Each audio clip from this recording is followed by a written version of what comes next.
Good evening, baby girl. How you doing today? I'm doing fantastic. How are you? Doing good. Just hanging out, the usual. Crazy day at work, but just trying to get the day going still. That's the life. Yes. So to get started, we always ask our guests to please share their name, their nickname, or anything that they want to be referred to as during the podcast. So, my name is Blake, and I've never really gone by anything other than that, except for high school football. They just called me by my last name. It was a trip. Fair enough. Yeah. One thing I've always thought was cool about your last name was that you have two P's, right? hmm Is there a reason why that is? Like, was it translated from a different, language?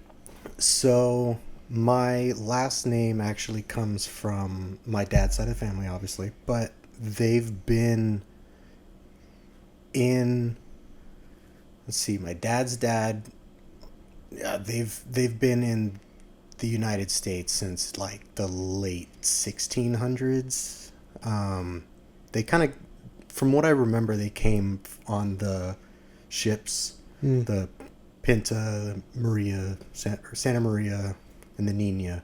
So they came around that time, but it was an English last name. Okay. Yeah. Did they were they one like some of the first settlers that came through Coney Island, or like? No, not quite like that. My family's done a bunch of genealogy, Mm-hmm. specifically on my dad's side, and I got a little bit into it with the 23andMe, Okay. or no, it was Ancestry. Um, but I don't. I just know that we've been here for a couple hundred years at this point. They actually spent a lot of time in Canada, so they came through. Actually, I think they came through Canada because after the Revolutionary War, they were up there because the British government was giving land to people to settle, like the Canada right above the eastern part of the United Mm-hmm. States. So they just, I think the last name's been there for, you know, hundreds and hundreds of years. Mm-hmm. But I have no idea why it's got two P's in it. Have you ever tried to see if you have like roots back in the UK? Well, I know I do. I You don't do? know where, because, like, my dad's side of the family, they were here for a long time. They came from England, and then, I mean, that's been 400 or 500 years. So however many generations of Mm-hmm. family that's gone through. And then his mom, her family came, they were from Italy.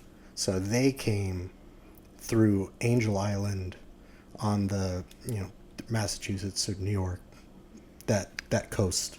Okay. I've never heard of Angel Island. So is that like, what's the difference between Angel Island and Coney Island? Well, so actually, I believe Angel Island's the west coast. So it'd be Ellis Island. Ellis. Okay. Ellis Island is the big port where tons and tons of people came through. Yeah. Yeah, because I've heard of that one. Yeah. my grandma was the one that told me that their names were somewhere in the like books, the Yeah. Yeah. passenger Yeah. logs and stuff like that. Have you seen the movie Hitch? No. There's a scene in that movie where they go to Ellis Island and they're able to find the signature of one of the family members of the girl that he's dating. Oh, that's cool.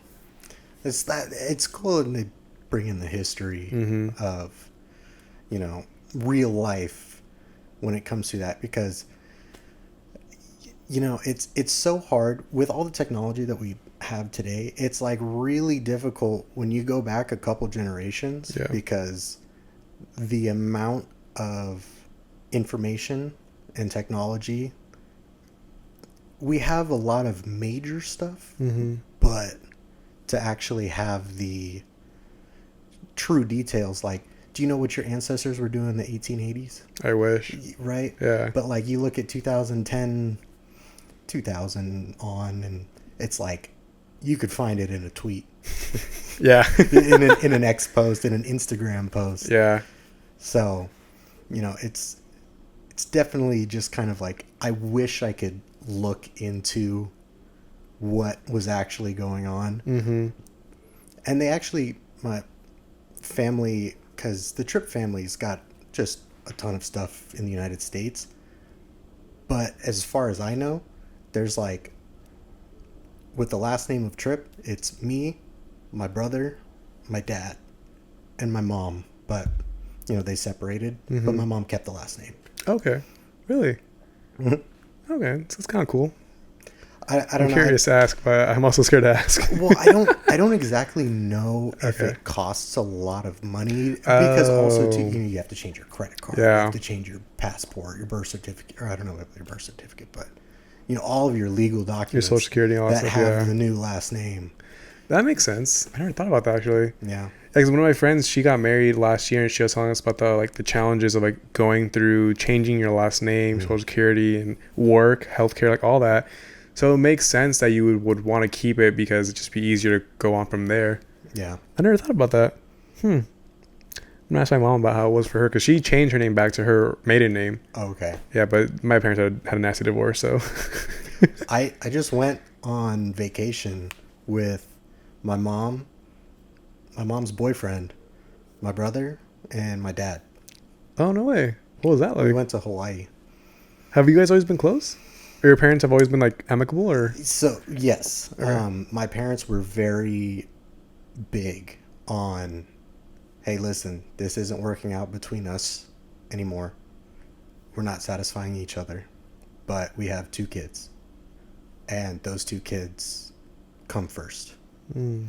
So, I'm not saying it was the best relationship. They weren't hanging out Yeah. for majority of the last 20 years, but they've always been very much like, this is about the kids. We cannot let our problems hurt them. Oh, damn. How did your parents meet when they first like got together? So they were actually working together. Nice. So my mom it was before she got her respiratory therapist license. She was working as like a receptionist type deal. My dad was doing EKG at the time. He's still doing that today. But they met at Kaiser, and they started dating, and kind of just went from there. My mom didn't work there for too much longer because she was getting into her school. The career. Yeah, the career. Okay. So she eventually went off to different places, but my dad's still been there, and he's gonna retire there. Dude, that's cool. I didn't know that both your parents came from like healthcare backgrounds. Mm-hmm. Is that like something like your whole family's been doing, like your grandparents and so forth, or did it start with your parents? No, it started with my parents. My mom's family history is kind of all over the place. That's the messy part. But her dad was in the military, and then he became a lawyer after that. That's sick. Yeah. What branch of the military was he part of? He got drafted in the army. Oh, dang. For Vietnam. Yeah. Oh, damn. So he gets drafted into the army to fight in Vietnam and then becomes a lawyer? Mm-hmm. That's a hell of a story. I mean, he's had a crazy I can imagine, yeah. life. And that wasn't, that's, I like to not glorify, but, I appreciate, everything that he's done. Because, like I said, my mom's side of the family, her parents, it gets really messy. So it's, it's cool. The grandpa that we know, not the same person that he was for most of his life. So, I appreciate what he's given to us. And then my dad's side of the family, my grandma was in the military. I think she was in the reserves. But then she became like a bank teller. So, she lived the American model life throughout most of the years. And my grandpa he was an electrical engineer. He was actually a part of the team that built the B-2 bomber, or the B-1 bomber. Can you remind me what that is?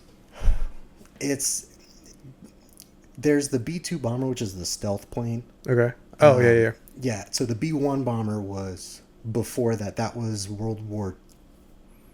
it's after World War II. Yeah, but I mean, it's just one of the really famous American-made airplanes. Mm-hmm. How do you get into that? I know he was an electrical engineer, but he also passed away before I was born, so I never really got to talk to him. I got a lot of you would have loved him. Yeah.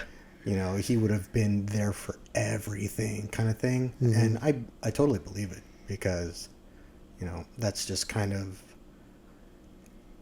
what my dad is. The guy that's, you know, he's there for everything and he's going to do his absolute to be there. My mom is too, but, you know, I have to go pee. Yeah, go for it. Yeah. We can pause. My bad. And we're back. Do you help? Nah, I got it. For sure. Well, going back to what you were saying about your dad and your mom like always being there. Yes. That's pretty cool that they really put their differences aside to make sure that you and your brother had a loving family. Mm-hmm. Okay. So I kind of going back to the what I was talking about, where my mom's family was a very tough upbringing. So her whole goal was to make a family for herself, and didn't have to be perfect, but it had to be together. So I think part of that was like, doesn't matter what happens, this family is going to be together. And my dad's he can just make it work. And he's living his best life.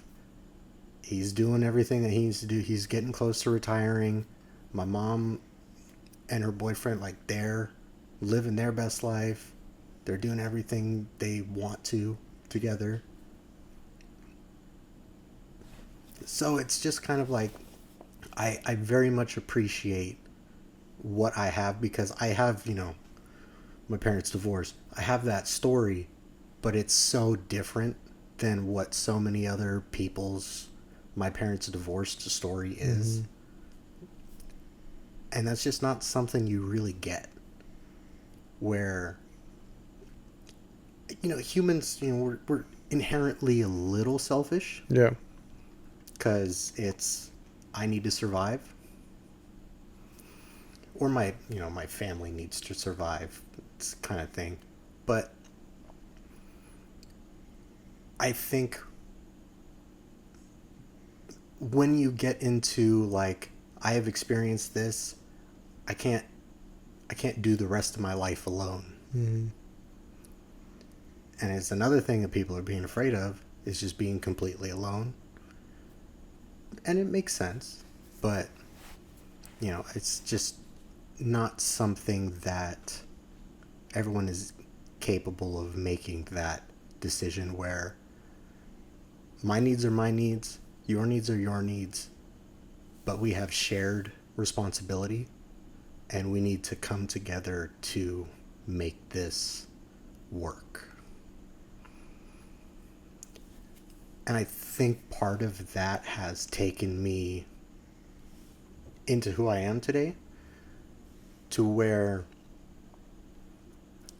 if there's something that needs to be done, there's something that needs to be taken care of, like, you got to step up. If you're a part of something, a unit, a group, a team, it's partially your responsibility when something else is going on another part of the team that needs to be taken care of. But it doesn't always work like that. Because, and I'm not saying that, you should go do above and beyond while you're not getting compensated for it, because there's always silver linings to everything. But if you're in a group project and someone's like, hey, I can't do this because I got this going on. Well, okay, it needs to get done. So who's going to step up? Yeah.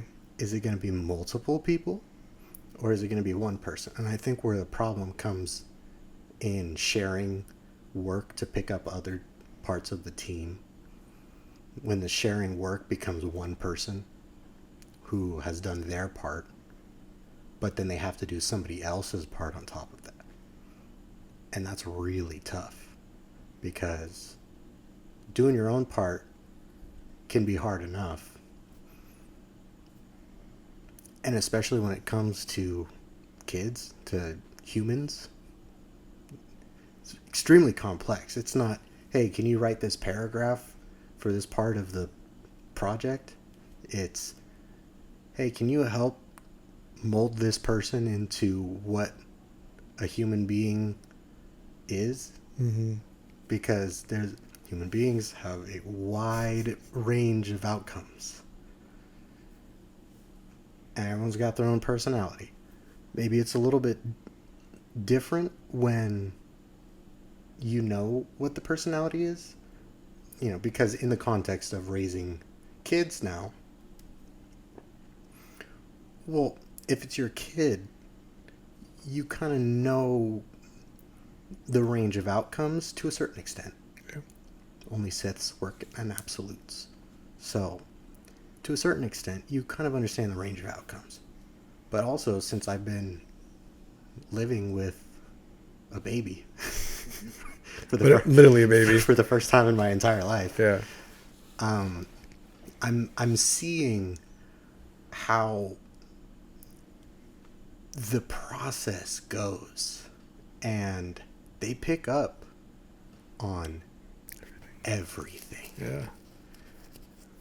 Where you're talking about something completely different and you let a couple words slip, and out of the entire sentence they pick out the words that you don't want them to pick out. Yeah. And I was like, okay, nobody can say those words again. And then it comes back up. So I think, to kind of just reel back and put a bow on everything is not often do you get a good divorce story, but I had a very lucky experience. Because 20 years down the line, do you think your parents are going to Hawaii together with when someone's got a new partner? Yeah. And then you got the kids too, and it's just something that I've been very appreciative of, and it's made me into who I am, where it's like I don't care about the differences between people. I care about how we're going to come together. Mm-hmm. How are we going to make this work? How are we going to do what we need to do? Have you ever told your parents this? I know I've talked to them about it because, I would say the first, 10, 15 years, it's a little bit different. They weren't like friends hanging out, but also, they were in the middle of their work lives, where you know how hard it is to find that extra time during your work life. But my mom's boyfriend at the time after they divorced, he was around for 17 years, passed away 2021. And my mom was stuck in traffic. My brother was home. He found him. And he brought him back home, and, he was like trying to get him out the car. Wouldn't get out the car. He was like fighting him. So then, a couple hours later, he goes back out there, and he's blue. and he called my mom. Mom, something's wrong. And then kind of went from there. She was stuck in traffic on her way home from work. My dad was the one who was already home. He was the one that came over to be there with my brother to help him with the situation. And my mom's current boyfriend was actually the best man from my mom and my dad's wedding. So your dad's friend? Yeah. Okay. Like since childhood. And so when that started coming up, it was like, hey, so your mom, or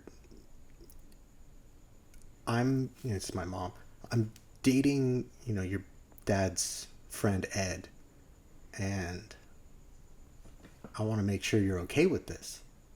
And I knew who he was at that point. So my response was like, well, does Dad know? Yeah. And she's like, oh yeah, we already told him. I was like, okay, well then what do I care? Damn. Because it's not my life. Yeah. It is, but it isn't. Because, now I'm in the point where I'm trying to make my own life. Mm-hmm. I'm not there with my mom every day. I'm not there with my dad every day. I'm not there with my brother every day. So, like, you have to be happy. You don't live on this world forever. And my parents are around 60 now. So, and I'm not the person that needs to be okay with this. Mm-hmm. So, it was fine with me. And now it's cool because my dad gets to hang out with his friend, and my mom and dad have a good relationship. And so, like, if everybody's happy, why do I need to be the person that's going to be like, no, this is not okay because these pre-socially set up connotations are going to get in the way of this? Mm-hmm. Damn, dude, I'm kind of like, holy, wow, Right? my God. Right? Okay. Like, what do you, like... Kudos to your parents for being able to do that. I don't know many people that would be okay with that, to be honest. Well, good. By the time my mom and my dad's friends started dating, it was like 20 years. Yeah, past their wedding day. After they divorced. Okay. Wait, so just so I'm kind of clear on the timeline, your mom's boyfriend, immediately after the divorce, that was somebody separate. That was not your dad's best friend. Correct. Or best man. Correct. Okay. So that individual unfortunately passed away in 2021, and then she started dating Ed. Yes. Okay. Like, not directly after. Yeah, but still, like, time had passed. Yeah, I mean, damn. I had just have a lot of questions, because I mean, I guess I'm kind of, what's it called? Because I had a nasty divorce. My parents had a nasty divorce. Right. And so hearing that, I guess, I don't know, it makes me feel kind of weird. It's like, I'm kind of confused on, like, what to say. So, like, how did you process all this? Because it sounds like you did it pretty, like, quickly. So, after my parents divorced, I mean, I was 6, 7. They separated first, and then they were, apart, and then the divorce got finalized. So I don't know if they actually got divorced when I was 7, but that's about the time that they split up. Mm. So my dad went to go live in an apartment. My mom bought my dad out from the rest of the house, and those were kind of my first real memories. Mm-hmm. Was after they had already separated. I mean, I have a couple, but not that big of a deal. And so it's like, okay, my parents are split up. I'm 7. I don't. Okay, so yeah. You guys aren't together anymore. I don't remember the conversation if they had one with us, but it was like, okay, cool. So this is what we're doing now. And so I went about my business, and my mom and her boyfriend, because my mom didn't ever want to get married again. It's just too expensive to get divorced. Yeah. So they were together for 17 years, something like that. And, my dad had built up his own life, and he was doing good. And, he bought his own house, and he was happy. He got to, both of our parents were involved with our lives, me and my brother. So, I never knew anything different for the most part. But at the end of the day, like, were there problems? Of course there were. But, were my parents having yelling matches outside the house in front of us? Like, no. So it wasn't a bad thing for me growing up that my parents split. Yeah. And then when my stepdad, or I call him my stepdad, but they never got married. So Yeah. when my stepdad died, I was in Arizona for Grand Chapter. And it's a long drive at 7 p.m. from Arizona to my house. And so I'm sitting there and I'm processing everything that, like, I can, because I'm so far away. So everything was done. Do you feel comfortable sharing what happened to your stepdad? Yeah. It was alcohol. Okay. I mean, alcohol and just not taking care of himself for a long time. And, towards the end, like a week before he died, his best friend, one of his best friends, also died. And I wasn't there much because, I was in college. You're doing your own thing. So Yeah. I was, trying to make my way with everything that I had going on there. And, from what it sounded like, he had kind of just he just stopped trying. Yeah. And it was a whole thing before that, and it was a whole thing leading up to it. But, started hiding the alcohol, started disappearing and coming back, and he was drunk, and I was like, okay. And so, he already had problems that had built up throughout his life, because he was also a little bit older, but he might have hit 65 maybe. But, if once you've given up and you already have all these problems, and you're just gonna go quicker. Yeah. Dude, I'm sorry to hear that. I didn't know that happened. It was so fast because it was unexpected. And I went back home, and I stayed there for 3 weeks, almost a month. And priorities get changed really quickly when you have a major life event like that happen. Where my brother's doing CPR on him in the driveway, home alone, calling the cops, home alone. And then I started thinking about it. I was like, maybe like all that little stuff that we're worried about on a day-to-day basis, like maybe it's not that important. Yeah. If you're happy and you're living your life, who am I to tell you do anything different? And so that's why when it came to me where it was like, is this okay with you? Like, are you happy? Yes? Okay. Then it's not going to bother me. Yeah. You already told the person that needs to know. So it was.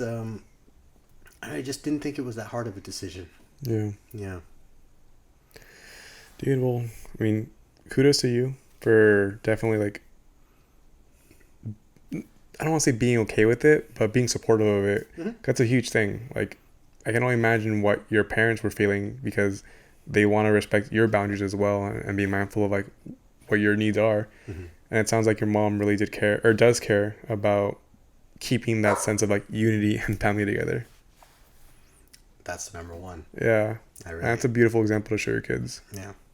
Damn, dude. Like, big props to your parents for doing that. My parents didn't, obviously, like I keep saying, but no, I do really admire that about your parents. And that honestly speaks a lot about who you are as well. I'm like, that makes a lot of sense. Yeah.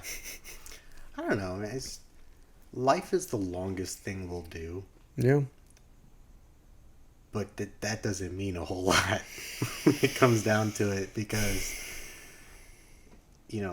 20 years, I go back 20 years and I'm 7 years old. Mm-hmm. I go forward 20 years and I'm 47 years old. Yeah.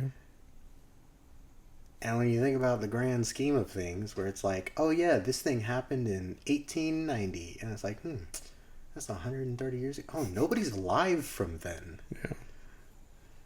But in the history books, like it's yesterday. Mm-hmm.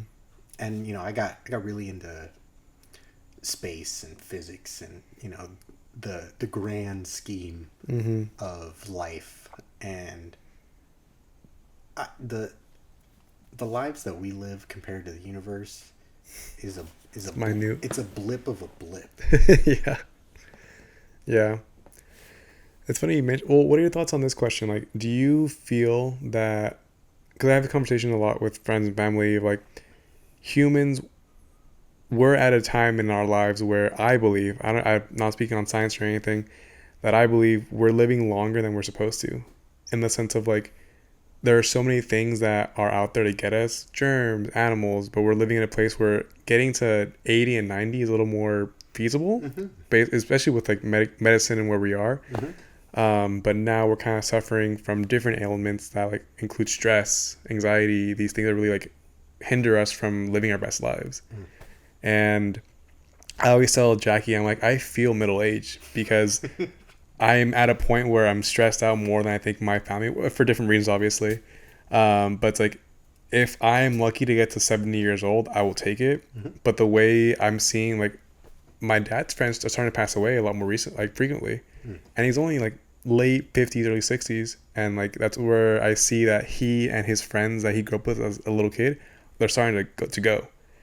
And I'm like, yeah, like, he's only at that age. By the time he hits 70, like, I don't know how many of his friends and family will still be around. Because I have relatives that are still going strong, but they have different lives that they lived as well. Yeah. So, I want to hear your thoughts on that. Can I go pee? Yeah, please. Pause. All right, we're back. So, on people living, just, living longer, there's a book, it's called Homo Sapiens, mm-hmm. or Homo Sapien. And then there's a second book called Homo Deus. Okay.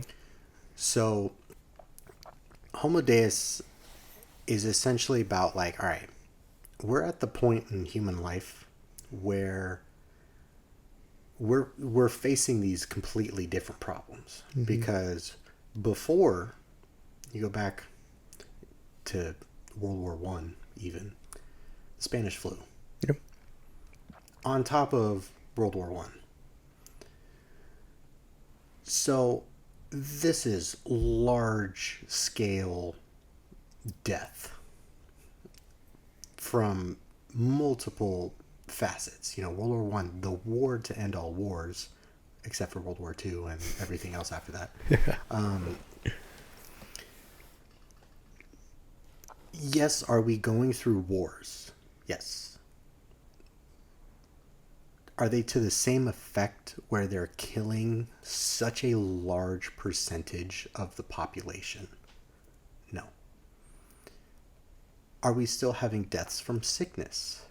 Yes. Is it to the scale that it was throughout history? No. partially medicine.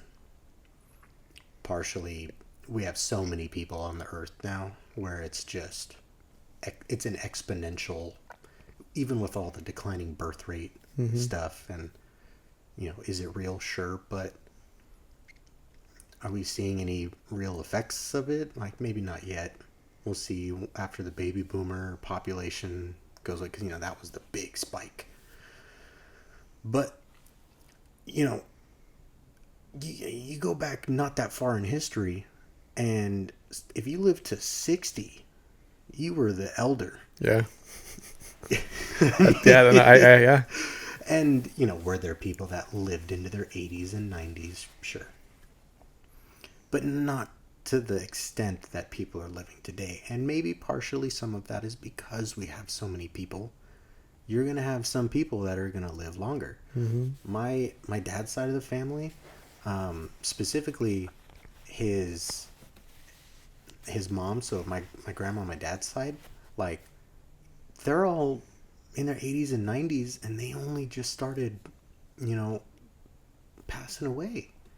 I think my grandma was, there was 8, 9 brothers and sisters, and half of them are in their 90s, a couple of them are in their 80s, and then maybe like 3 out of the 8 of them have passed away in their 80s, maybe one of them in their 60s.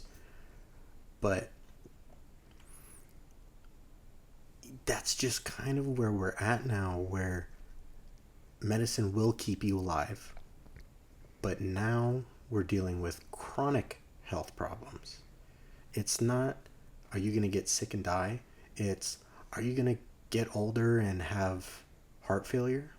Are you going to get older and have a heart attack? Are you going to get older, stroke, cancer, liver, like all of these problems that built up. Like, you're not going to die of liver failure in your 60s 200 years ago. Mm-hmm. You're not even going to make it to 60 for the most part. So we're not fighting wars at the scale that we have been throughout human history. Because there's still war, of course. But you're not having, all of the working men and, of age boys. Like, you're not having those people fighting to survive. Mm-hmm. So now we get into okay, well, are you eating well? Are you following your diet? Are you doing enough exercise? And then you hear the stories of, like, this 102-year-old grandma who's been drinking red wine and smoking cigarettes for 80 years. And she's like, I've never been healthier. Mm-hmm. It's one out of how many? Yeah, right. Yeah. It's one of those, like, oh, I know a guy, or I know a story, and the anecdotes. Mm-hmm. Everyone's going to have anecdotes. Everyone's going to have a story that fits what they want you to think. But on the grand scale of things, like, we're not worried about starving to death for the most part. Does it still happen? Of course. Mm-hmm. But if we have, shelter and food, if we have the access to take care of ourselves, whether that's with working out, whether that's medicine, they're starting hypertension medication lower and lower as the decades go, because high blood pressure causes so many different problems. But it's like, well, you won't have a problem until you're 60, or you won't have a problem until you're 70, and then that's when everything starts catching back up to you. You don't have to worry about high blood pressure when you're a Viking. You know what I mean, though? Yeah. It's that same, like, we're living so much longer that we're finding new problems Mm-hmm. to have with our health. So it's kind of, yeah, you kind of need to eat your vegetables, and you kind of need to go on a walk here and there, Mm-hmm. and you kind of need to not eat fast food all the time. Like, fast food wasn't a thing 70 years ago. Yeah, especially to like what we have today, comparatively. Mm. You know. Well, and now it's like, well, okay, sure, like you can get the salad, but what kind of Dressing. pesticides were they? Well, it's like what kind of pesticides were they Yeah. using on the leaves? And it's like I remember watching a video. It was like, oh, McDonald's potatoes, like the farmers won't even go near them because of all the pesticides they spray on that. Do I know if that's true? No, absolutely not. But like, do I put it past anything? Makes you wonder. Yeah. No. So, my fiance, she can't really eat gluten. Not because, she's not completely gluten intolerant, but her skin breaks out. Mm. So there's a place that like they only use imported wheat and flour, and it doesn't cause her problems. Oh. So that means it's a problem with the flour that we have here in the United States. Mm-hmm. Well, if that flour is used in everything, bread, buns, whatever else has wheat in it, maybe even beers, I don't know. That's a problem. And, there's microplastics, and there's a growing amount of microplastics found within humans. And where's this plastic coming from? Is it coming from the soil? Is it coming from pesticides? Is it coming? It doesn't make sense, but where is all this coming? The bottled water that we have. Yeah. So, we're kind of running our own selves into these problems. Personally, what it comes down to is money. That's what I think. That trickle down economics really helped the people on the bottom. Definitely. So, people are gonna live longer, and medicine can only get better, right? Mm. In theory, yeah. In theory, because I know there was I don't know if we're still in it, but it was like basically every year technology was doubling. And that only happened in the internet revolution, all the stuff like that. When we have information in front of us at any moment from anywhere. They didn't have that. Like you go back, you look at the computer that sent the United States to the moon. Mm. You have more computing power in your phone Than the computer had to send us to the moon. Mm-hmm. So I also think that the speed of information now contributes to anxiety and mental health problems. But that's kind of its own thing. So it's like, okay, because I work in phase 1 clinical trials for pharmaceuticals. And partially, yes, it's trying to, find what medications, what drugs will help people. I don't like calling them drugs, but that's, it's what they are. I prefer medications, but you can't get away from it. But, it's not really trying to find the next drug to help people. It's what drug is going to help make money? Because a lot of what we're doing right now is Ozempic-like stuff. The GLP-1 receptor inhibitors. Because partially, yes, it will help people. But it's meant for, type 2 diabetes, people that are overweight, people that are obese, people that have, struggles with eating too much. because being overweight, being obese, being a type 2 diabetic just causes every problem in the book. I mean, it's like having hypertension. Where does your blood vessels run? Everywhere. Mm-hmm. Being a type 2 diabetic means your insulin that your body produces is no longer effective at utilizing sugar in the blood.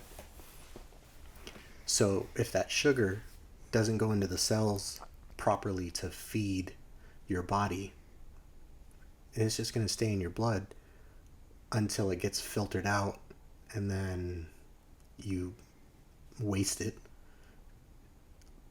But the sugar causes so many problems within the blood vessels.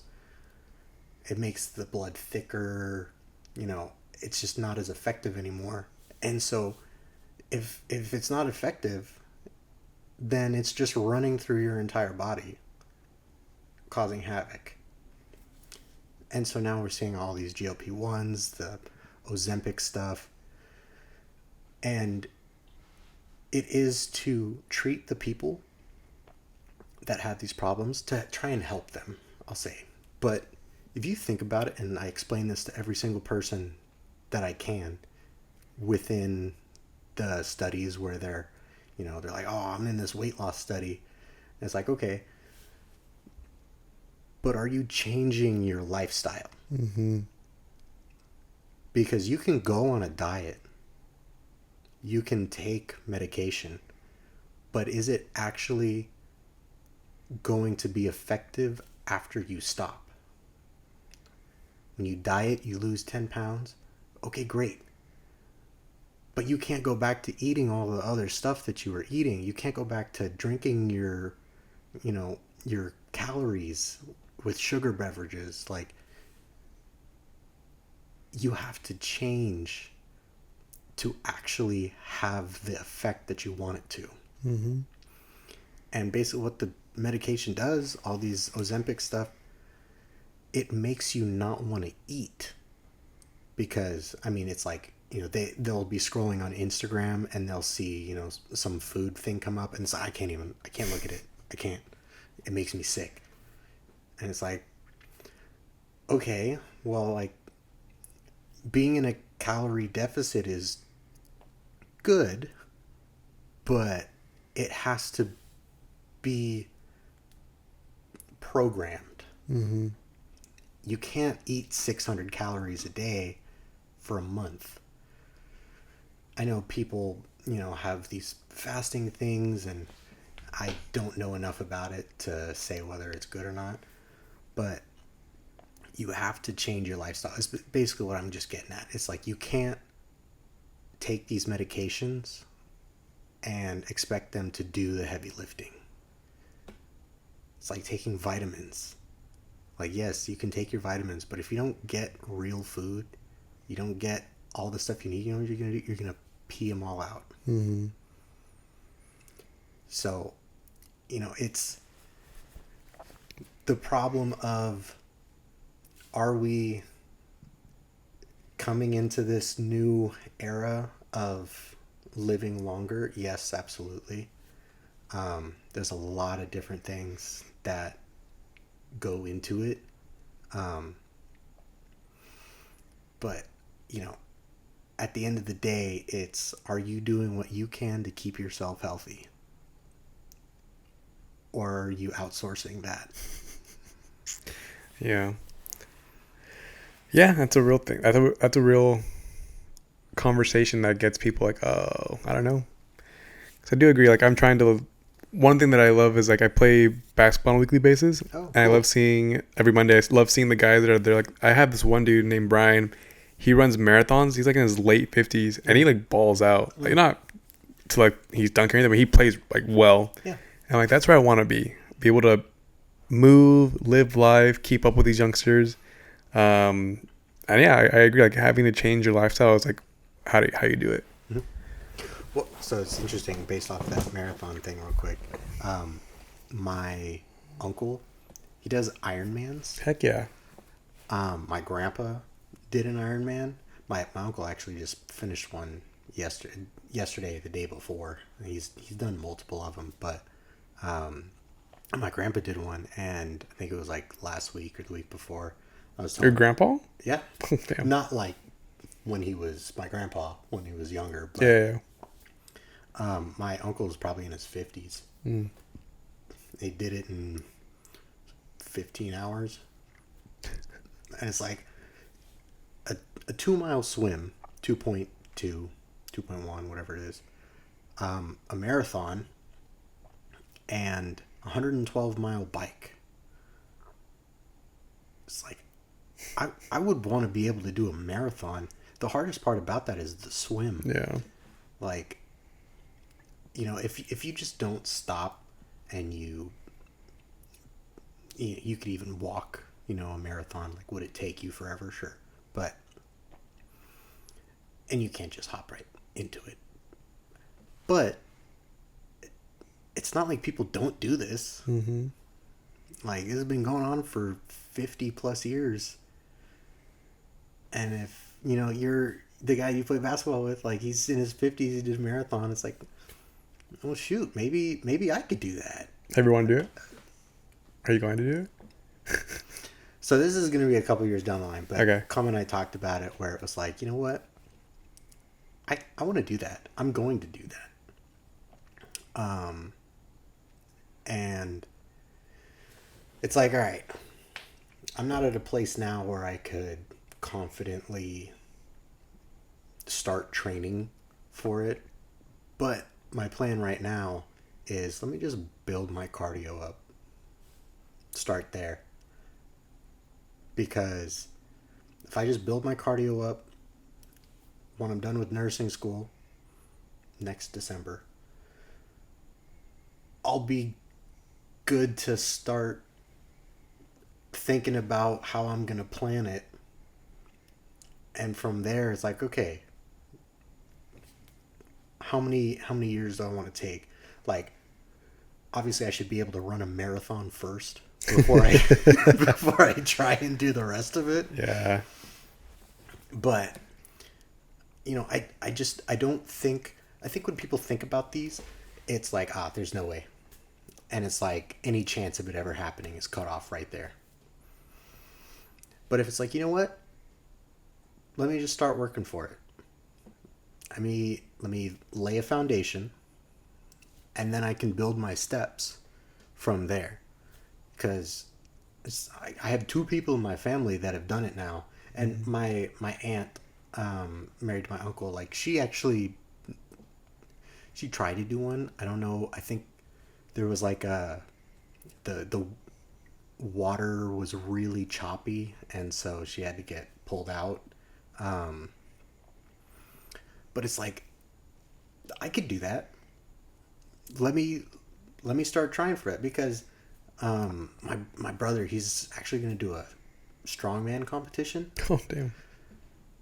And he's super young in terms of like what strongman competitions more likely bring. Like, you're probably looking at 35-year-old peak power guys that are 6'2", 350, 6'2", 300 kind of thing.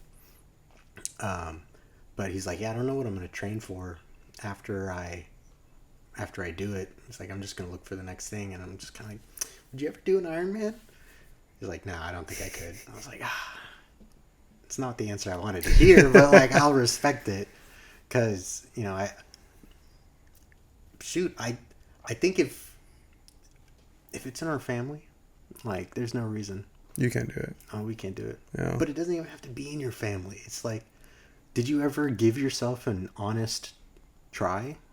Did you ever give yourself an honest shot to do what you wanted to do? I feel like a lot of people wouldn't be able to say that they did. Mm-hmm. And, I look back on my, grand 27 years of my life, and it's like, man, I wish I would have done that then, and I wish I would have done this then, and man, maybe if I just tried to do that, like, I would have done better. Well, it's like, I got a lot of time hopefully left, why don't I like try and do those things that I never would have given myself the chance to do without the confidence? Yeah. Because I feel like the confidence is half the battle, if Mm-hmm. not more. Because if you don't believe that you can do it, you probably won't do it. There's the random chance games that you could play, where it's like, oh man, I want to be a model. Well, hopefully somebody sees me on the street and it's like, hey, you could be a model. Mm-hmm. Here's my card. How many people does that happen to? It It doesn't really. it doesn't really happen. Yeah. Because the stories that it does happen, you hear about, and not a lot of them. So I think that's just kind of like the general idea that I try to approach things with is, why can't I do it? There's things where it's like, do I want to become a doctor? Well, no, but that's because of health insurance. I wouldn't want to deal with that. And the amount of time. But, could I do it? Sure. I just don't really want to. Mm-hmm. So what besides the Ironman race, like what are some of the things that you do want to do?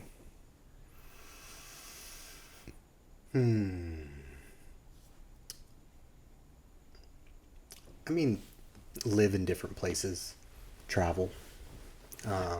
Because, well, once I get my nursing degree, let's just start working, building up experience. But I want to do a lot of different things while I'm in that position too. Because, I mean, there's so many facets of healthcare in general, but there's so many different things a nurse can do and so many different things a nurse can be for people, where I would love to work in hospice.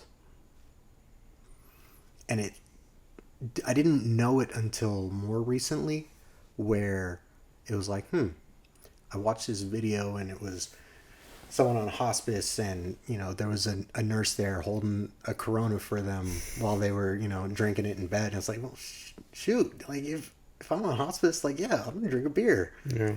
And like there was a woman that was talking after, and she was like, if you're dying, like, you don't have to go out sad, and you get to live your life for the rest of it.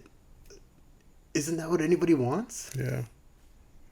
So I just feel like it would be so cool to be in that part of people's lives, and not cool in like a glorifying way, but cool in like it's such an intimate moment in people's lives. And I would love to be there to guide them in the most positive way I can. But then, I want to work in the ICU. I want to work in emergency room. I thought about for a little bit, like, oh, what if I was a prison nurse? Because I'm a surly guy. Like, Yeah. I could probably handle myself in there, but I don't know. It's a really tough environment to work there. Because one of the doctors that I work with, he actually did a little bit of time working at a prison. I don't know if it was a prison or if it was a jail, but he's like, no, it changes you. Mm-hmm. It changes your whole mindset, because I started getting to the point where, because people use things as currency. So it started getting to the point where it's like, okay, well, do you want this Tylenol for yourself, or do you want it for currency? And he was like, this is not what I signed up to do as a doctor. Mm-hmm. And I was like, you know what, maybe I could skip the prison nurse thing. Like, as cool as it would, it's as cool as the idea is in my head. Maybe it's not what I really want to do, because like I'm I'm a genuinely honest person for the most part. Everyone has their faults, but I I do my best to believe in people, Mm-hmm. and I don't know if I want to shake my faith like that, if I'm being completely honest here. So I don't know. I just think that overall, once I get into my field, um, experience what I can, because you can learn as much as you want in textbooks, but when it comes to real life, it's different. Yeah. Um, but besides, what I want to do for work, I just, being a nurse gives me that opportunity to go live in different places for different amounts of time. So it's like, oh, I want to do a 3 to 6 month stay in Seattle. All right, cool. I want to do a 6 months to a year in Japan. Okay, find a opportunity and do what I need to do to get there. But you got to do what you need to do if you want to get to the things you want. Mm-hmm. I do want to jump back a little bit. The idea of like jail healthcare and how they use like it for currency or for themselves. Do you think there's a big difference between that and just typically like even just now outside the jail? Because there's some folks that even they're not in prison, they go to a doctor to get prescribed like Adderall or something along those lines, and they use that as currency still outside of the jail. Mm-hmm. Have you thought about that and how like that kind of like differs a little bit at all?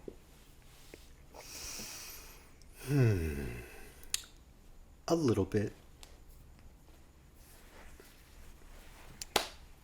Pause. You can take a drink if you want. Yeah. I was waiting for the clap. You're good. So currency in healthcare, yes, but I think there's other limitations to that, because I don't think people are selling their blood pressure medication on the side, like or cancer medication. Like there's definitely a avenue that people can use it for, but I feel like it's somewhat limited to like you said, Adderall, Vyvanse, like the medications that can be used recreationally. Yeah. But there are people in healthcare that do seek pain medication, seeking opioid seeking people, and do they need it? Probably not. But that doesn't mean it's something that needs to be addressed, because unfortunately there is no way to tell if somebody's in pain. There are certain scales where you look, is their face grimacing, are they shaking, is their blood pressure high, but that's more if they're nonverbal. Mm-hmm. If they're verbal, how do you tell if someone's in pain? Like you get glimpses of it, but like as a healthcare team, you're not gonna be like, oh, your arm hurts. Like, okay, well, what if I shake it like this? Like, what if I hit it right here? Like, does that you catch them off guard, and if they don't like react like they should, if they're in the pain that they say they are, but then it's like, you'll get people, they walk in and it's like, oh yeah, like, how's it going? It's totally good. And it's like, oh, are you in pain right now? It's like, yeah, it's right about here. It's like, okay, well, on a scale of 1 to 10, how would you rate it? Oh, it's a 10. Are you sure? But you can't like ask it like Can I that. question Like, it? Yeah. it's like, okay, well, does it radiate anywhere?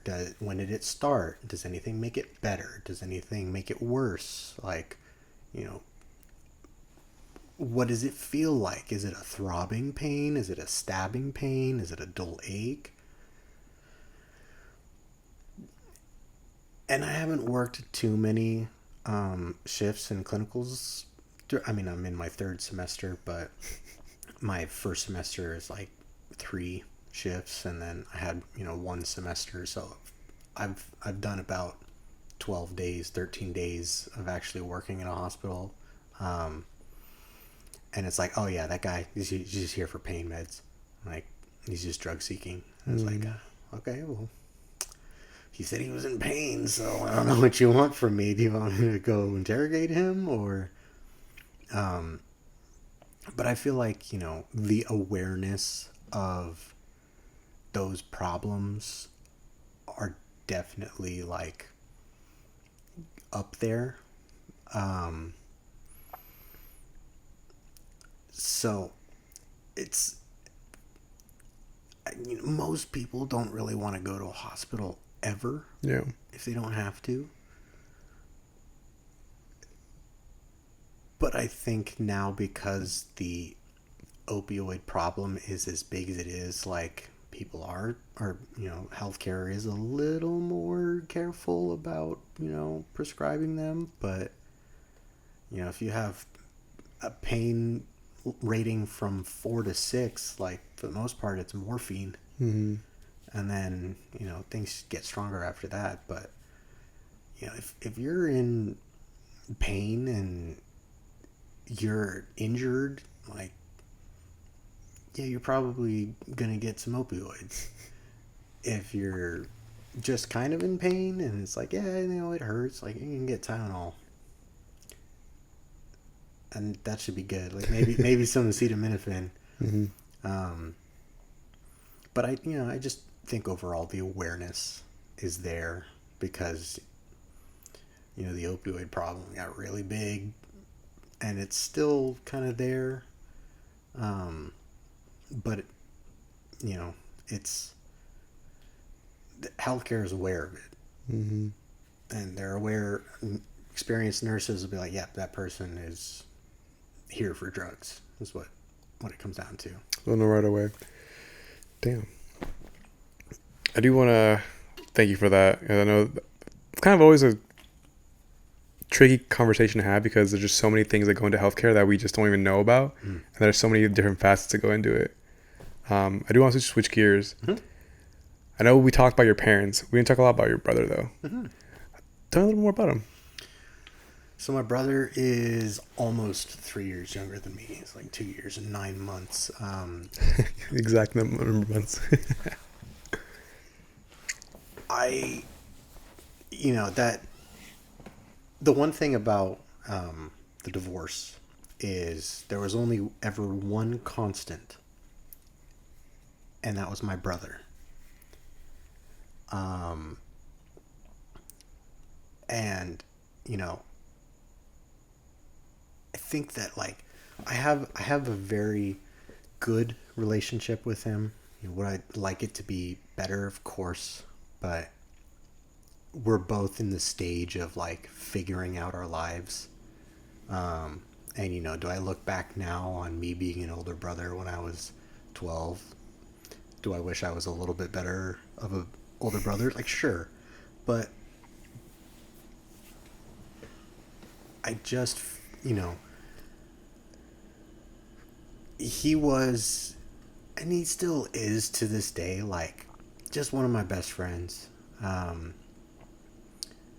We had similar personalities, but different. Like, we're both outgoing, but for the most part, my brother's a little more reserved until you break it out of him, and then he's dressing up as Santa Claus at school, and He's, his nickname is Shanae.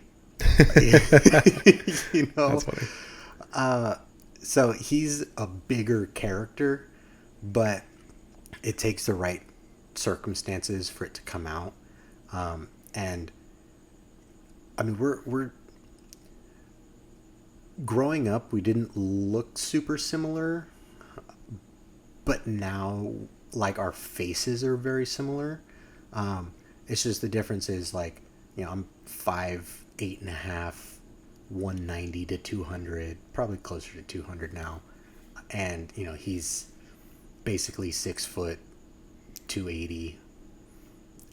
He was offensive lineman growing up and into high school, and then he started getting into shot put, and then he played shot put collegiately at UC San Diego. And now he's going into school for kinesiology, a master's program. So he's going to do exercise science. He has no interest in healthcare, zero. But I mean, I feel like healthcare was always just an easy choice for me because my parents do it, cool. Yeah, that's all I need.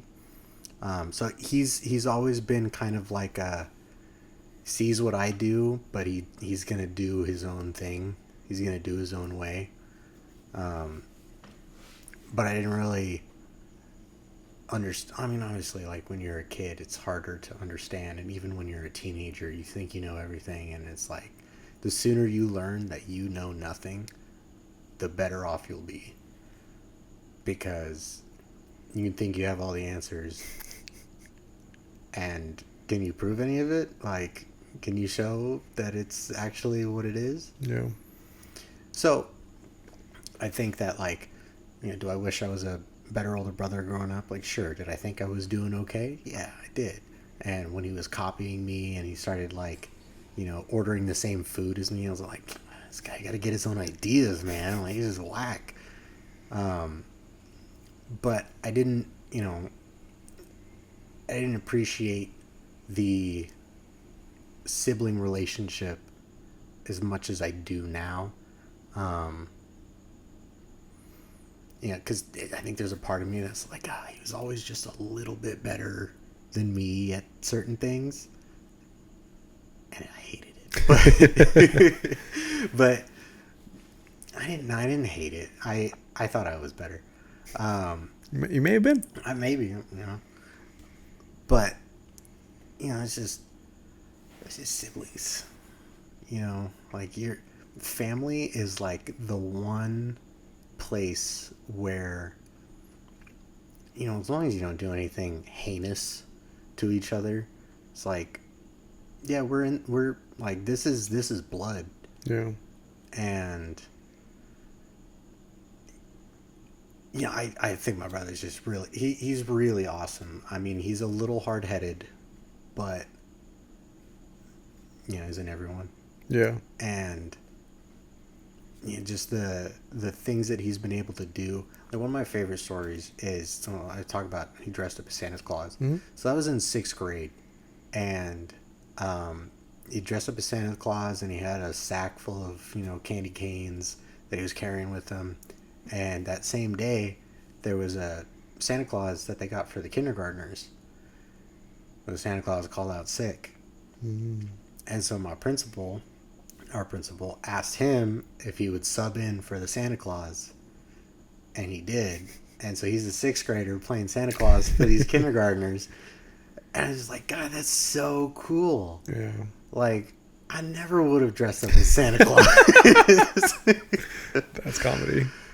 And it's like, it didn't even bat an eye at it. And this kid was chasing me around the playground when, I was in 6th grade, and we're running around the dodgeball court or the handball courts, and he's just chasing me and my friend by himself. I don't know if he was just there to annoy me or if, like, he wanted to hang out with me. And then just, I mean, I guess he was always a character. And, just like with everyone, he's figuring out his own way. Mm-hmm. And, I think looking back now where it's like, man, I probably could have been a better older brother, but maybe I just didn't really know how. And Mm-hmm. everyone has, there's a lot of different stresses because, I don't really know what his mindset was when we were growing up. And my, parents are divorced. And when that happened, if I was 6 or 7, he was 3 or 4. It's kind of hard to understand what's happening at that time. So you just, you live and you learn. And maybe I'll have that conversation with him about, like, you know what he knows, because one of the things about um, my stepdad that passed away is they kind of had like a, I don't want to call it father-son relationship, but a little bit more so. Mm-hmm. Whereas for me, like, my dad was my dad, and Mark was, well, he started as Uncle Mark when we were first getting introduced, but he became like one of my friends. And, he was really cool. Like, I didn't have any beef with him. He was always expecting us to be duking it out on the lawn at some point, but it never happened.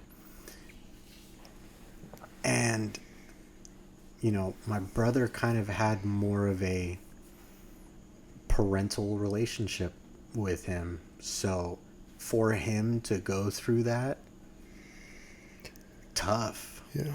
And, I wasn't the person that my parents needed to convince that this new relationship was okay. It was my brother. And so, I kind of admire the fact that he just sticks up for what he believes. I admire that fact because I do think about it sometimes, because I'm so fluid with, what I want and what I expect. It's kind of like the saying where it's like, if you have no hill to die for, you'll die for anything. And, I think about that. I'm like, dang it, maybe I need to be more opinionated about things, because, whenever there was a decision to be made, or he's like, oh, where are we going to go to eat? It's like, I just let my brother pick, because he knew what he wanted, and I was okay with whatever.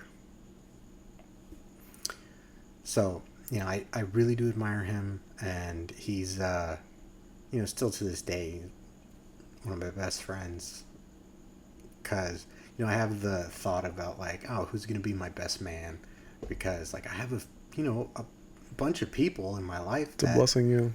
are, have been so close to me and have done so much for me. And it's like, who am I going to pick? Because you go through the generations and the decades of Mm-hmm. life, and it's like, I have friends from when I was 5, and I have friends that I made a couple weeks ago, and everything in between. People that I've been closer to, people that I've kept as acquaintances. But you know, picking between people, and it's like, well, shoot, maybe it's just my brother. Like, that's the guy that I would have hold me down if I needed it, Mm-hmm. because he probably knows me as much as he knows anybody else. And, I've gotten him to open up a little bit more to me in recent years, because, he's very quiet and reserved until you get him going, and then it's just nonstop. Like, he'll just let everything go. Mm-hmm. So, I really appreciate the relationship that we have, and that we know it's like, hey, no matter what, like, we'll always come back together. We'll always be there for each other. And, like, you know, I may not reply the fastest, you know, to text messages and stuff, but I read it. And Yeah. I'm making sure it's good. Because, you know, if he texted me SOS, like, okay, like I'm gonna be there, but he's like, oh hey, like blah blah blah blah blah, or he sent me a reel or something. It's like I can get to that in a little bit, and then a little bit turns into a lot of bit. But you get back to it eventually. Yeah, exactly. Yeah. Like, you know, as long as he's okay, as long as we, you know, our Snapchat streak still keeps going. The only reason I have Snapchat is two people. It's my brother and Miss Kama.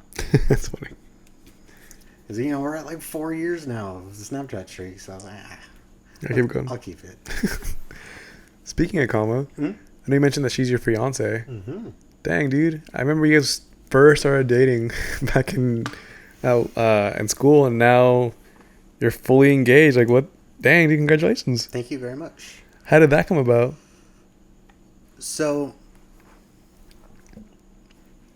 she's just so much different than any of the other people that I've been in relationships with. Mm-hmm. When I am with her, it really does feel like a team. Where, you know, obviously I'm gonna care for her and, you know, ask her, make sure everything okay, like, you know, how's your day, you know, what's going on, like, but she does the same exact thing for me. And I think one of the things that I really looked for in the relationships, because, you know, I had really long-term relationships, and then a long time of being single before getting into the relationship with Kama. And I kind of understood what I was looking for a little bit more. But I think, you know, going back to when we first started dating, like she didn't really want to get into a relationship. So it really wasn't what she was looking for. You wore her down? No, the exact opposite. Oh. I said, I like you. I want to be with you. But I understand that that's not exactly what you're looking for. So I'm not going to push it. Let's just do it for a little bit. Let's just date for a little bit. And if it's not working, if it's not what you want, then we don't have to do it. I'm not looking for an answer right now. But I want you to know that this is something that I want. Which is not really how my other relationships started. I'm not saying it was more natural or anything, but I think communication is kind of... You have to understand each other and how you communicate, because I've become a... Let's talk about this. Let's talk about it as soon as we can, because I need to just get my thoughts and feelings out. And she's a, thank you for telling me. I'm going to need 1 or 2 business days before we can talk about this. And it's just as much of an opposites attract as a, you know, similar things attract. Mm-hmm. So it's just it's really cool because, you know, we have similar interests. I've got my own, she's got her own, but then there's the stuff that meets in between. Yeah. And I think, you know, as we were growing into the relationship, you know, there was rough times. Not relationship ending, but, you know, I had to kind of, I don't want to say work my way out of some trouble, but like, you know, when I was working at Killarney's, like we drank while we were there. I mean, we weren't supposed to, but you know, if you're at a bar and you're not drinking, like I'm surprised because every bar person that I think I knew one person who was sober. Like they were sobriety, they'd reached it and they were not going to give that up.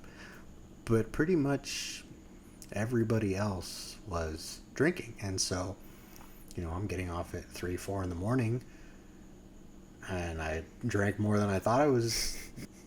And it was like, okay, like she's not going to put up with my BS. She's not going to put up with that kind of stuff. And so, like, if I'm going to be, like, if I want to be in this relationship, I need to get my stuff together. Because it was the first part of our relationship, the first few months was like I was more into it and she wasn't as into it. And then the next few months, she was more into it and I wasn't as much into it. So it, you know, it kind of took a little bit of time for it to come together into, you know, what we have now. But then, you know, we just kind of kept going and it's like I didn't have to change who I was. She didn't change who she was. We kind of started blending personalities a little bit, as you do when you've been together for long enough. But kind of going back to, like, I knew what relationships were like. And I knew that we needed to do things in not in certain ways, but we needed to do things to keep the relationship going. Communication and then finding that mutual understanding of where you guys are in the relationship. And yeah, I feel like I knew pretty early on that was like, this is what we're going to, like, this is who I'm going to marry. And you know, she didn't even really want to get married in the first place. It just wasn't her thing. She, you know, had her experiences growing up and she wasn't really into it.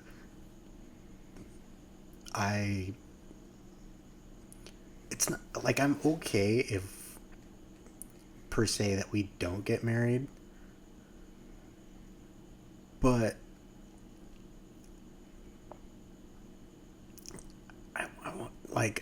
I know part of this is because, like, I grew up for so long where it's like, all right, I'm gonna get married, I'm gonna have kids, I'm gonna, you know, do the whole nuclear family thing.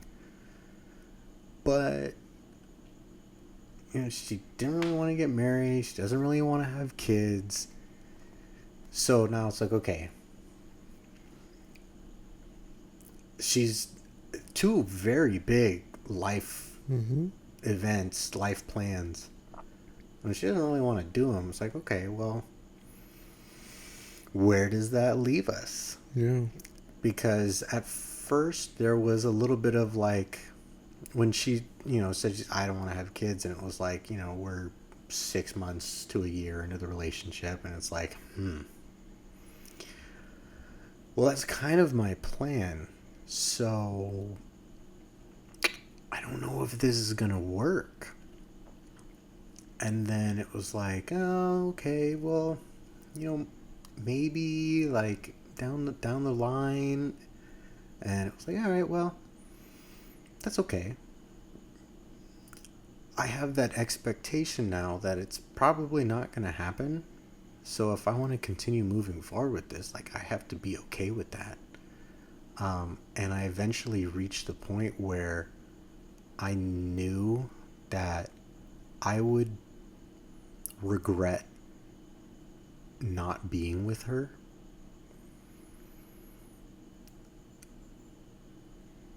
And not having kids would just be a sacrifice that I would have to be okay with.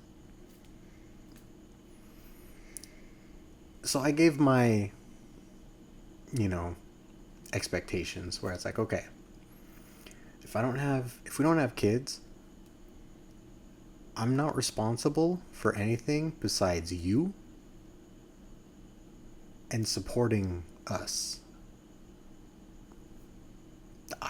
You know what I mean? If I want to get high, like I can get high as long as I'm not going to work or something like that. But like in my free time, like I can do what I want to do. And she was okay with that. And she doesn't try to change who I am. She loves me for me, and she talks about it all the time. It's like, I'm so madly in love with you.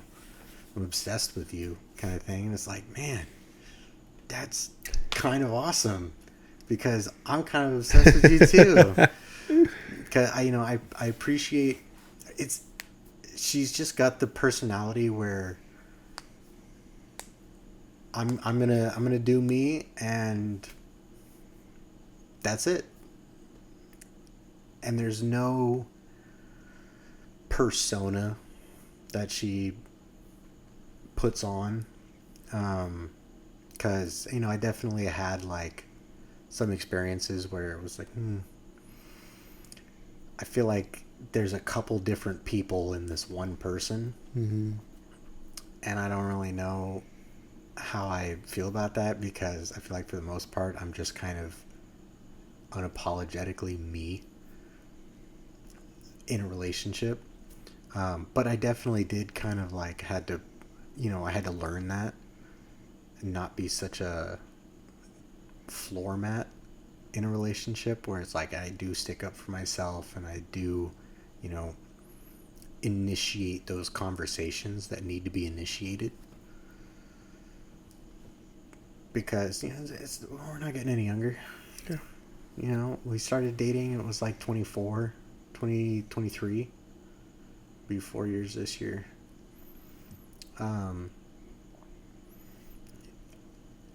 It's not that we can't waste time, but you don't want to waste time, because this is not, like I said, living is the longest thing we'll do, and it's really not that long. So why waste your time why waste your time not doing what you want to do? Because there's complacency where I could have been complacent through a couple different times, and it wouldn't have got me to where I needed to go.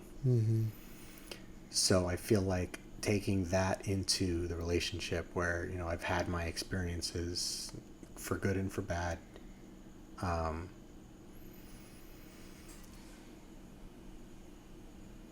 it's not something that, like, if we go 20 years down the line and something doesn't work out, then it's like, you know what, I don't regret making the decisions that I made, because I wouldn't have lived the life that I had. So I think just overall, like, she makes me a better person, and I wanted to make sure, because if I ran free, I don't know, like, I just need the next, like, dopamine rush sometimes. So if I ran free, I probably wouldn't get to do what I needed to do, and I would just be doing what I wanted to do, and I probably wouldn't have gotten as far as I've needed to in that time. And I mean, she also came in like right after my stepdad passed away. Like, I met her a month before, and then I was gone for like 3 weeks to a month. Then I came back, and then we started talking again. And then it was, we kind of had that shared trauma of losing father figure.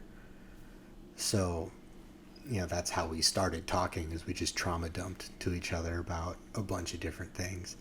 And having somebody that was just so open and honest about, the real things, it took me where I was like, wait a minute, this is cool. I like this a lot.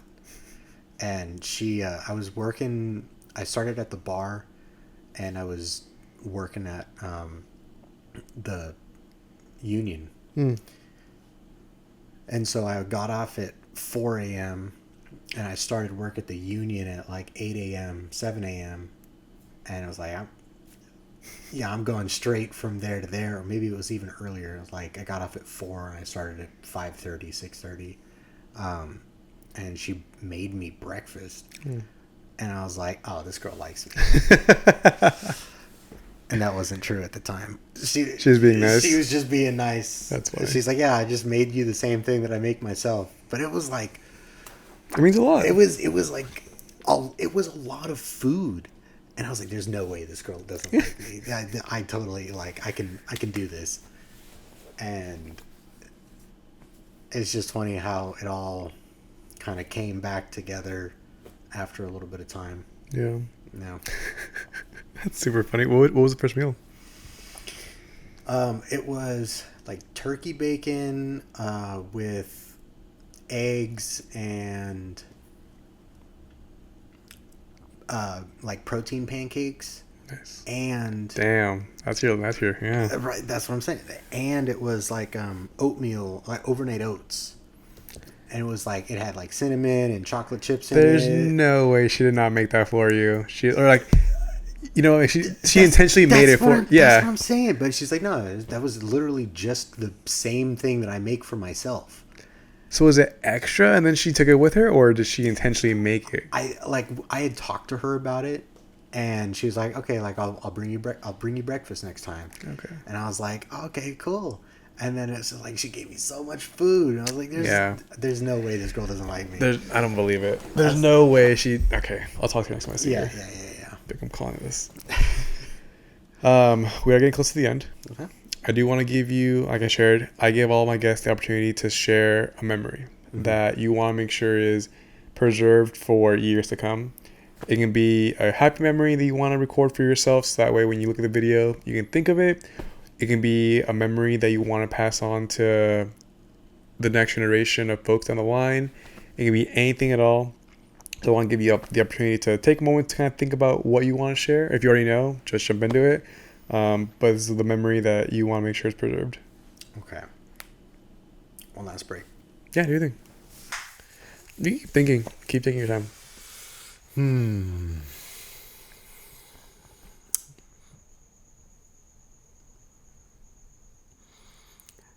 Because, I mean, I feel like a lot of the memories that I kind of immediately pop up, like, they're not exactly,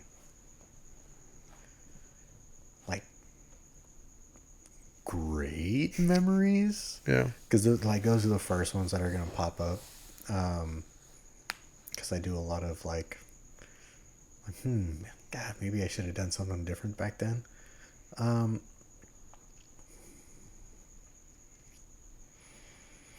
You know, I actually think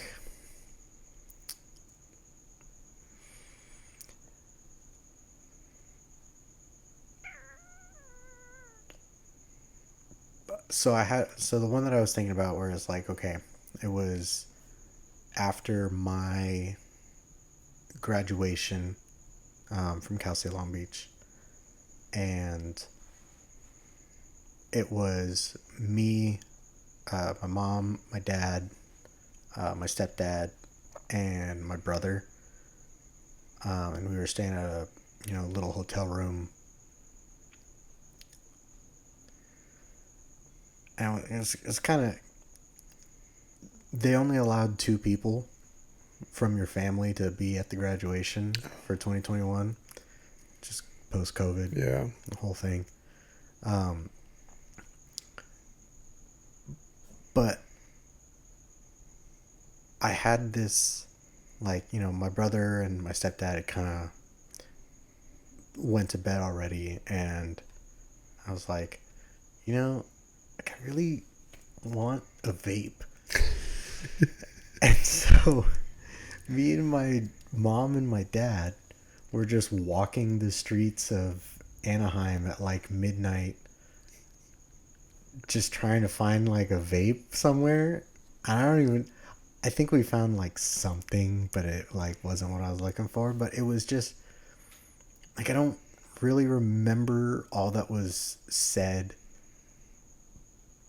but I just really appreciated where it was like, man,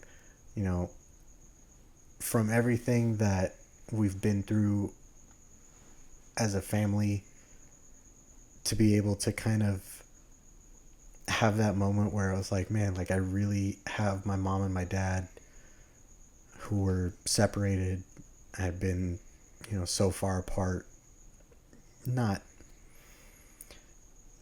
entirely, but like to have been separated, but it never changed as to who we were as a family.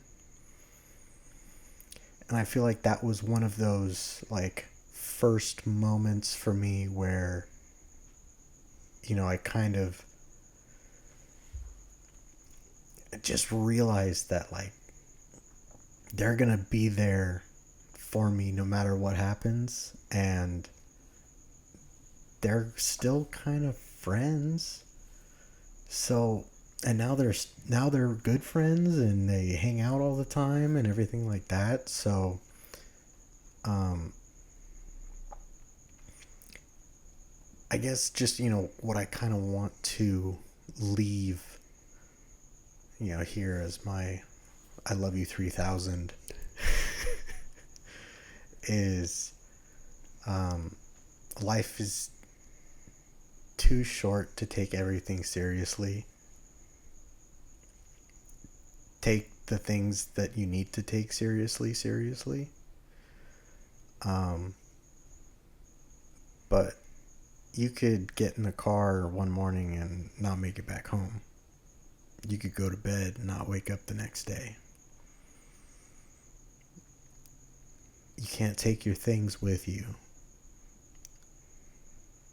And the things that people regret the most are the people that they left behind, the things that they didn't do. The people that have the most are not the people with the most stuff. It's the people that have made the relationships that they've needed to make.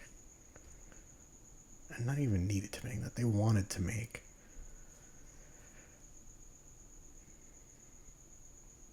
And I just feel like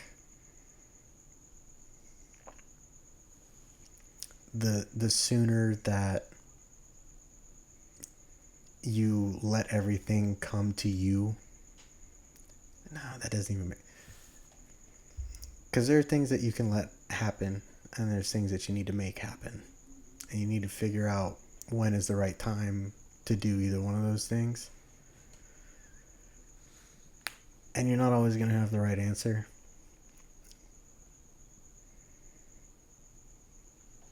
But what my parents showed me is that when you need to work together to get things done, you better work together.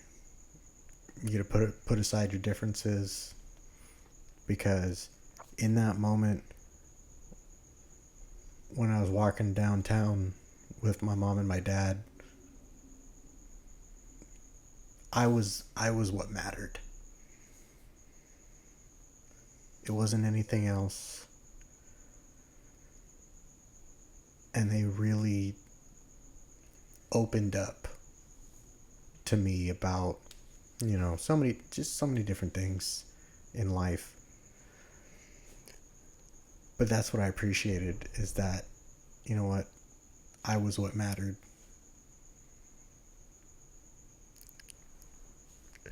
Give me a minute. Holy crap. That was incredibly powerful.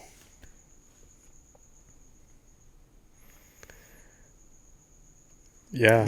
I'm just like, yeah, dude, Yeah, Damn. How does it feel saying that? it was hard Yeah. because I mean that's where it gets into the like, well, am I selfish or should I be selfish? Am I allowed to be selfish? And we need to be sometimes, but we'll see.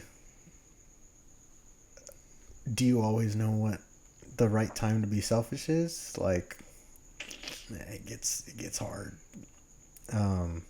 But and what I had to do, 'cause, my dad type 1 diabetic, so he can't get rid of it. It's with him forever. But when we're living on our own and I'm a 7-year-old kid having to make sure that my dad isn't dying, and my brother doesn't, he's 4 or 5 years old, like he's not going to be any help.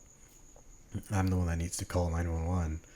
So I've kind of had to take that responsibility, and I didn't want to be the one that made the choice that was wrong. So that's why I let my brother pick whatever food place we were going to go to, because I didn't want it to be wrong and people not enjoy it. So yeah, it's hard to have that selfishness sometimes, but I know it's important, and I know that's why like Kama is that one, because she lets me be important.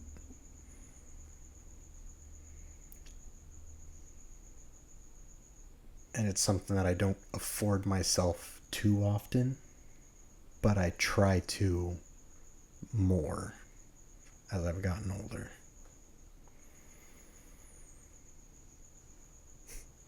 Yeah. I think it's a beautiful note to leave this on. Blake, that was genuinely incredible. Like, holy crap. I was like holding back tears at some point. But thank you for sharing that memory of you and your parents, and for sharing the memory of you and your family. I always tell my guests, this will not be the last time I have you on. And I really appreciate you for just opening up and sharing your memories with me. Absolutely. Thank you for having me. Of course. I appreciate you. I appreciate you, baby girl. All right. And with that, we'll cut it.